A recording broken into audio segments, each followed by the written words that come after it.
Hello, നമുക്കിന്നൊരു tuna roast ഉണ്ടാക്കിയാലോ. അതിനായിട്ട് ഞാനിന്ന് എടുത്തേക്കുന്നത് 2 ക്യാൻ ട്യൂണയാണ്. അതിൽ എൻ്റെ കയ്യിലുള്ളത് സ്പ്രിംഗ് വാട്ടറിലുള്ള ട്യൂണ ചങ്ക്സ് ആണ്. അതല്ലാന്നുണ്ടെങ്കിൽ നമുക്ക് ഓയിലുള്ളതും എടുക്കാം. അപ്പം ഈ ട്യൂണ ഇതിനകത്തുനിന്ന് ഞാൻ വെള്ളം ഡ്രെയിൻ ചെയ്തതിന് ശേഷം മാറ്റി വെച്ചിട്ടുണ്ട്. എന്നിട്ട് നമുക്ക് ഏതിലൊരു ഓയിലിൽ കുറച്ച് കടുക് ഒന്ന് പൊട്ടിക്കഴിയുമ്പോൾ ആവശ്യത്തിനുള്ള ഇഞ്ചി, വെളുത്തുള്ളി, പച്ചമുളക്, കറിവേപ്പില ഇട്ട് നന്നായിട്ടൊന്ന് വഴറ്റിയെടുക്കാം.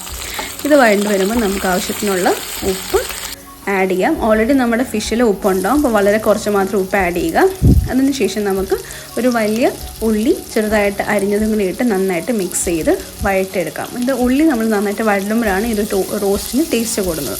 ഇത് വഴണ്ട് വരുമ്പോൾ നമുക്ക് സൈഡിലോട്ട് വറുത്ത പൊടിച്ച ഉലുവാപ്പൊടി ചെറിയൊരു പിഞ്ച് മാത്രം ആവശ്യമുള്ളൂ.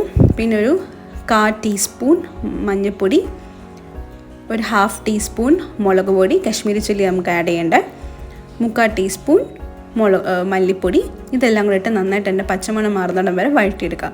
ഇത് വഴണ്ട് വരുമ്പോൾ നമുക്കിതിലോട്ട് ലേശം കുരുമുളക് പൊടിയും ഒരു പിഞ്ച് ഗരം മസാലയും കൂടെ മാത്രം ആഡ് ചെയ്യാം.